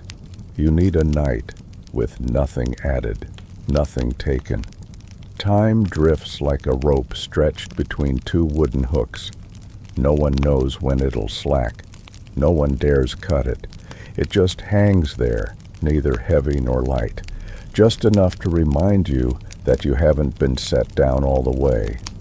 Your eyes close again, not because of weariness, but because silence stretched too long will do that. Like someone reading slowly to you, evenly, and you don't catch every word, but you don't need to. You just let it float. You don't dream. There's no space for that tonight. Just the real stuff. Straw pressing into your back, your chest bare of covers, your hands tucked near your chin, his back like a foggy wall, not blocking, not intruding. And that quiet agreement, tonight, we do nothing. A wedding night with no wedding act, no blood as proof, no final dirty song, just the not doing, and oddly enough, that not doing might be the first honest thing you two have done together. You're still not asleep, not out of fear, not really from worry either, just that the bed lets out a faint creak every time you move, like it's also trying to stay quiet with you, and failing. The sound isn't loud, but in a room already this silent, it feels like fire crackling on cold stone, not warm enough, but just enough to remind you it's there. Every time you try to shift, the straw mattress underneath shifts too, dragging out another dry wooden groan. So you stop moving, not because the bed is hard, but because this night already has more than enough of what nobody asked for. The light outside the door has gone out a while ago, but you know not everyone's asleep. There are still footsteps in the yard, one soft step, then two brushing past, then a pause, like someone trying to guess what might have happened in this room. A chicken lets out a short cluck, then stops, like it realized it crowed too early. Somewhere else in the village, someone retches, a dry heave, liquid hitting wooden walls, then a long sniff wiped into a sleeve. You shut your eyes, but the sounds still come, like water dripping from straw walls, steady, pale, uninvited. Your hand lies still for a while, then starts to move, not on purpose, but not quite by accident either.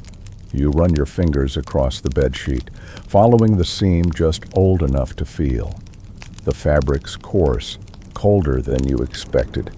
There's a tear near one corner, just the size of a fingernail, but the loose thread is enough for you to find in the dark. You don't have to look. Nobody has to remind you. You already know, like every bride in this village knows, that by morning someone will come to check. No knocking, no asking first.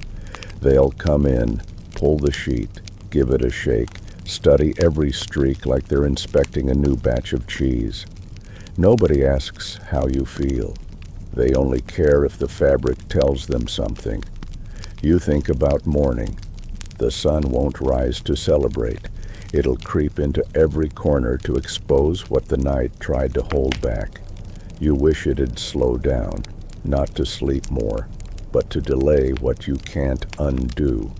Your stomach starts to ache, not sharp, not sudden, just a dull pressure like a fist tucked under your ribs for an hour without moving. Maybe it's the dinner, a hunk of dry bread, half a cup of water. No one ate with you. Everyone was too busy with the party. No one asked if you were hungry, because everyone thinks a bride should be full on wedding night air alone.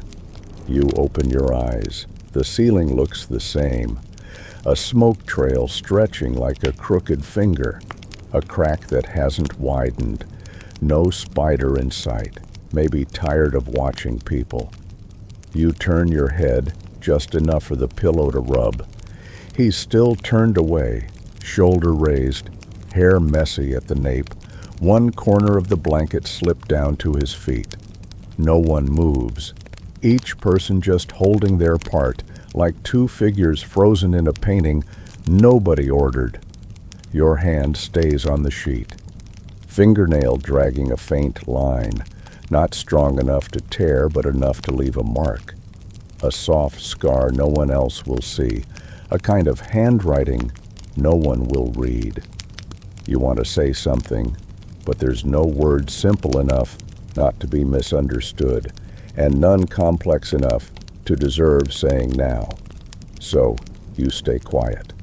The stomach pain comes back, longer this time, not twisting, not cramping, just a gray fog sliding through your insides, brushing every fold to remind you that your body is still here, and you're not allowed to forget it. You don't groan, don't clutch your belly. You just pull your knees up close, like shrinking yourself might reduce how much space can hurt.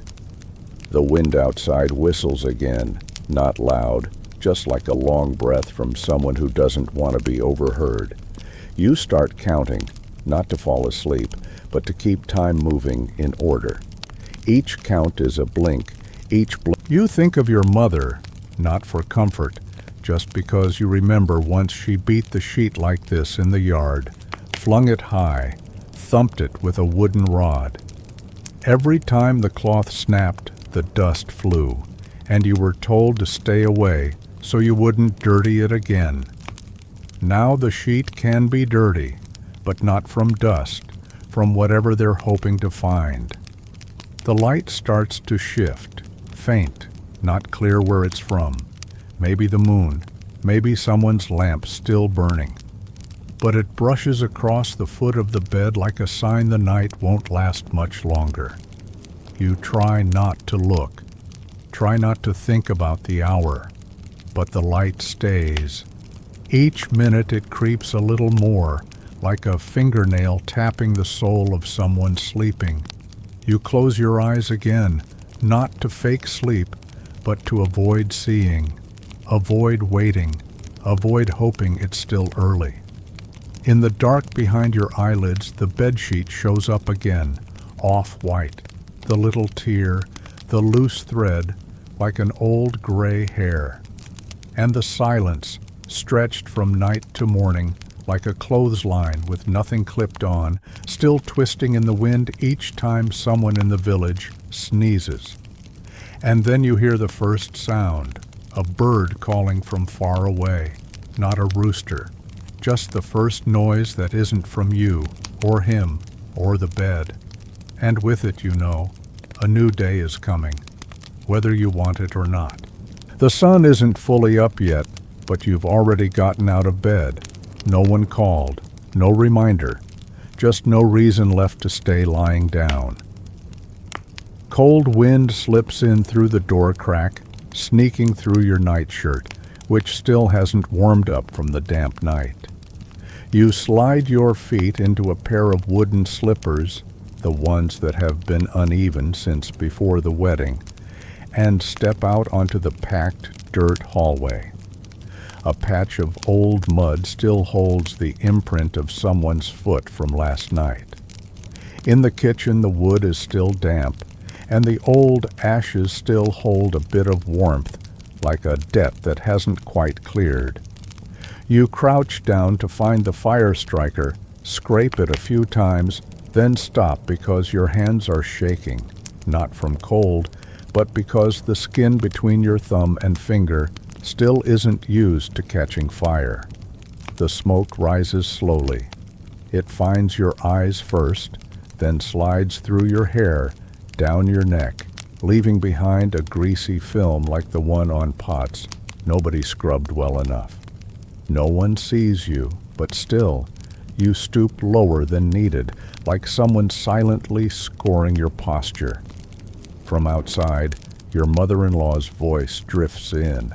Not loud, not angry, not asking, just dropping orders the way one talks to a barn animal that knows its stall. Cook the rice through. Don't let the wool get wet. Gather the cow dung too, it's going to rain. You say nothing, just nod. A nod that means neither yes nor no, just the reflex of someone who knows they'll be nodding like that for years. You pull the basket of wool into your lap. The wool hasn't been brushed. It's clumped like tangled hair, with fibers caught in the cracked corners of your nails, where you cut too deep yesterday trying to loosen a knot. Every pull gives your skin a small sting, not enough to cry out, but just enough to remind you you're still here. Your hands harden, smoothing into the groove of the spinning axle. Your back aches from the shoulders down, and every time you lean too far into the stove, it sounds like someone snapping wet branches in the woods. You've officially been someone's wife since yesterday. But that role doesn't come with any new rights. No one asks what you like, what you eat, or what you think. They just say to each other, "She's his wife now." And your name, if anyone remembers it, is only used when they need to keep things short. That name now belongs to your husband's family, like the hen, the kitchen knife, or the water bucket with a hole on one side. After cleaning the kitchen, you carry the basin out to the well. The dirt path is slippery. Wind hits the back of your neck. The sky's gray. It hasn't rained, but it's not bright enough to see your reflection in the water. You kneel, draw the bucket, bend down, stand up. Every pull sends a shiver through your shoulders. Your back already hurts, and now your waist stiffens like an old wooden bow. The well water is so cold it numbs your fingertips, but you keep them there a few seconds longer, not to get them clean, but to drown the feeling that you're about to cry. After breakfast, you start spinning wool. You sit in one place, pulling, turning, brushing, twisting. The thread runs through your fingers, each loop ticking softly in your knees. Wool dust floats up. Your eyes sting. Your nose itches. But you can't stop.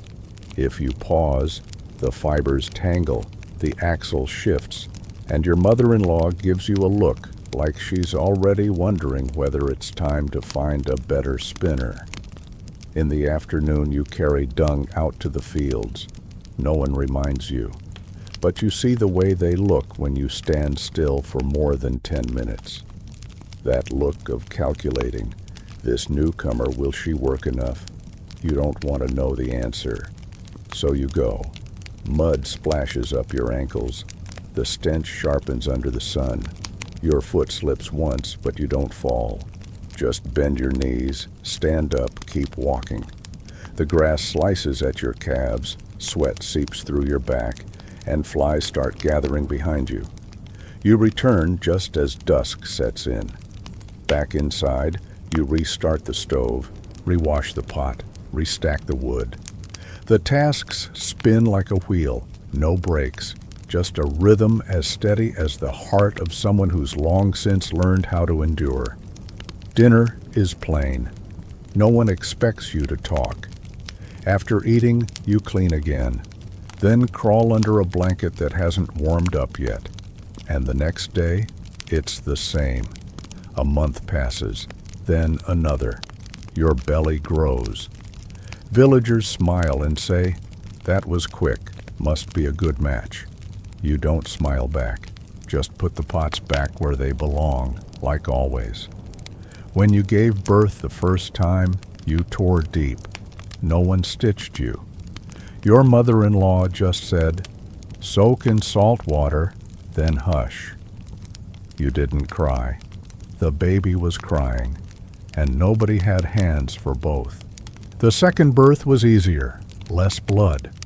By the third, you don't remember much, just that the next morning you were back at the stove, and by evening, spinning again. Your body changed in ways no one noticed. Breasts sagged, belly stretched, back curved, skin darkened, hair thinned around your temples, teeth ached in your lower jaw. But no one asked, no one acknowledged, and you didn't tell. Who would you tell anyway? Your name slowly vanished from all conversation. The village kids call you "that one's aunt." The adults say, "his wife." The older women nod and say, "She's had 3 already." No one uses your name now, except you, and even then, only silently, now and then. Winter comes, and you're still lighting the stove before the rooster crows. Summer comes, and you're still spinning while sweat drips onto the wool. Every season is the same, just the items change, what to clean, what to carry, what to wash. But you're still the one who wakes first, sleeps last, eats last, and speaks the least. Sometimes you think a part of you has died, but then you realize that's wrong, because if it were death, it would be over. But this kind of living, this keeps going, day after day, like a ball of thread without a beginning or an end, pulled and pulled until it breaks. And even when you think maybe there'll be one day of rest, a voice calls from the yard again. "Got wool yet? Where's the firewood? Is the rice done?" Like bells that never stop, reminding you that you don't belong to yourself, but to a nameless work schedule that belongs to the entire village. You step out just as the bell rings, not too fast, not too slow, just enough so people won't think you're hiding, and also not excited. The ground's still cold, dew collecting under your heels into soft, damp spots that cling to the edge of your skirt. Same skirt as yesterday, just folded neatly overnight, not ironed, not aired. The sleeves are creased at the elbows, the hem a little twisted at the seams, but no one really notices the fabric they're watching you. The whole village has gathered, almost filling the yard. Some sit, some stand, some chew leftovers, some yawn without covering their mouths. Everyone looks up when you step out, like they've been waiting, not for you, but for the moment. You already know what to do. No one taught you, no one said a word, but since you were small, you've seen other women walk through this same moment. Step out, lower your head slightly, and smile. A smile without teeth, without wrinkling your forehead, without lifting your shoulders. Just enough to make them believe you spent the night the way they hoped. A breeze comes through, not enough to make you shiver, just enough to crack the dry skin on your left cheek. You feel the stretch, like cooled wax pulling along the rim of a basin. You raise your hand, touch it gently, then lower it. No wiping, no scratching, no sign that you feel anything at all. An older woman steps up, smiling, nodding, and says in a voice like someone who's seen more than you've lived, "You look fresh." You smile back, a quarter of a nod, an eighth of agreement. Not because you agree, but because you've got things to do.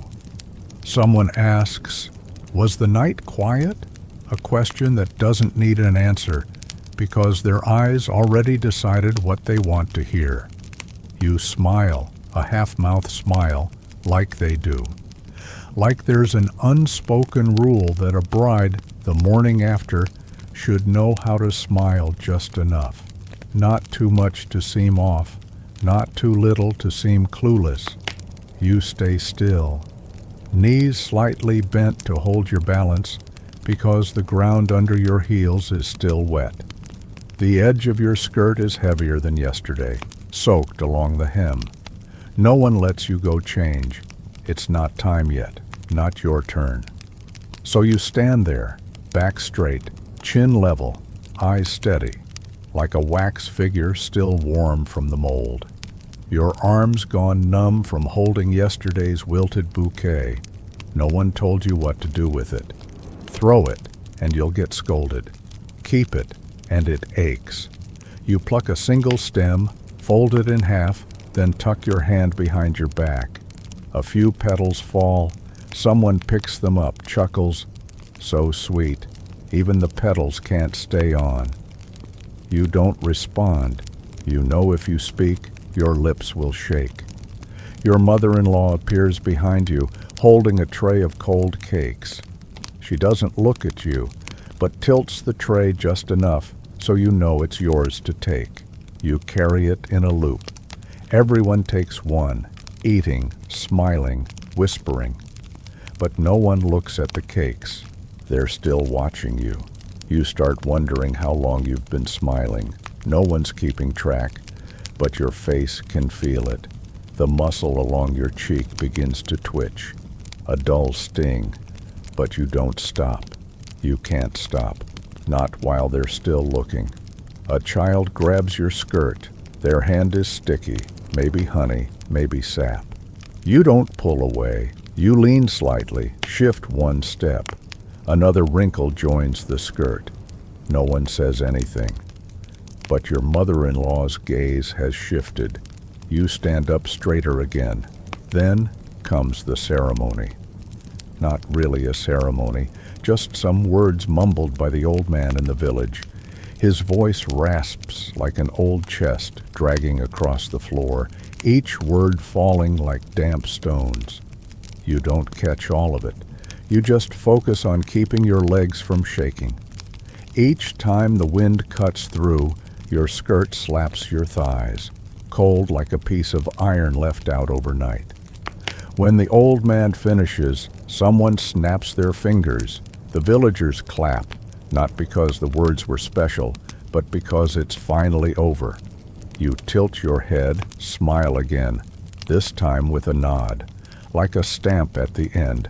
Your husband stands beside you, hands clasped in front of his belly, eyes somewhere out beyond the fence like he's figuring out what to eat for lunch.